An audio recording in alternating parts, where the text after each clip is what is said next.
Hello Year 4, happy Monday and welcome back to a brand new week of Slor videos reading from Beasts of Olympus, Beast Keeper by Lucy Coates. Last week we read through chapter 1, so if you've missed any of last week's videos I'll link them all down below in the description box, and there is also a playlist of Slor videos on this channel that I've created as well. So there's plenty of ways to catch up if you've missed any. Just to recap what happened in the chapter last week, I'm actually going to read out one of the summaries that we received. I won't embarrass this person by saying whose it is, but hopefully they know who it was, because it's a really good summary and it sums up the chapter really well. So we've got Demon met his dad Pan, who took him away from his mum and life in Arcadia. They travelled on a rainbow to Mount Olympus, which made Demon feel scared and nervous. Demon shouted at his dad because he thought he was going to be a sacrifice to the gods.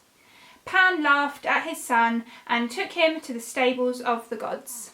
So a really good way there, and they managed to get it all into 4 bullet points. Really good way of summarising the main points that happened in the story. This week we're going to be reading chapter 2, and after today's video you're going to be answering 3 questions based on what we've just read. So it'd be a good idea to get the questions up now so that you know what you're looking for when we're reading through. So let's get into chapter 2, which is called The Stables of the Gods. The stables of the gods were extremely smelly. There was no getting around it. As they got nearer to the long, tall building, a stink like a mixture of centuries-old dead fish and 1,000 years of ancient poo filled Demon's nostrils. There was a roaring rumpus of beasts and monsters in every pen and stable. The noise was indescribably loud. Pan backed out of the stable and put his hands over his hairy ears. He beckoned Demon over to a bench under a tree a little way away, where it was a bit quieter. He still had to shout, though. "All the gods and goddesses are complaining about the stink getting into their clothes, and the racket is spoiling everyone's sleep," Pan explained. "Old Silenius the satyr looked after the beasts for ages, but then he annoyed Hera one time too many, so she got Zeus to banish him down to earth, a place called Lydia, I think, near some king's palace. Dionysus got him out of trouble there too. Anyway, then I had one of my fawns look after the stables, but he got bitten by a basilisk. Since then it's all gone to Hades a bit." Pan cleared his throat.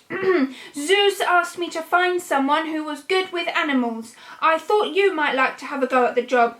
You've done pretty well with mortal beasts, and immortal creatures aren't so very different, barring a fang or two." Demon opened his mouth, then shut it again. He didn't know what to say, but he felt quite relieved that he wasn't going to be a sacrifice. Pan went on, "Zeus and the others are prepared to give you a trial run as a stable boy to see if you're any good on it, and we'll set you up with a magical healing thingamajig so you don't get killed in the first 5 minutes.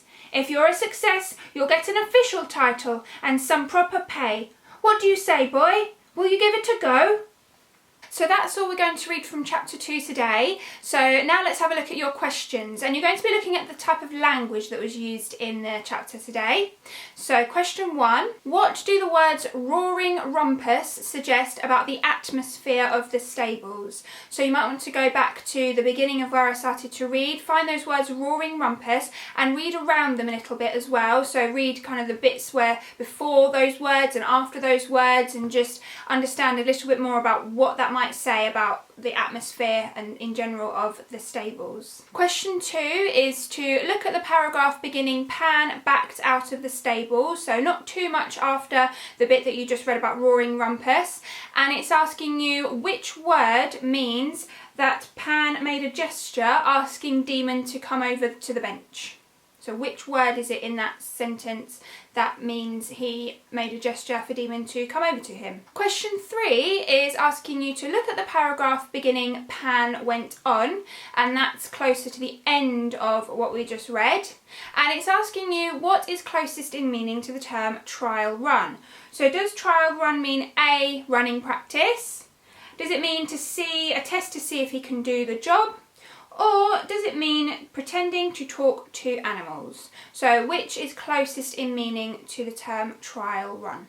As always, please do get in touch with us via the Year 4 email address or your individual class email addresses. We'd love to see your work, and thank you to those of you that have been sending us lots and lots of brilliant work. It's really great to see how you're getting on at home. That's all for today's video, and I shall see you in tomorrow's lesson.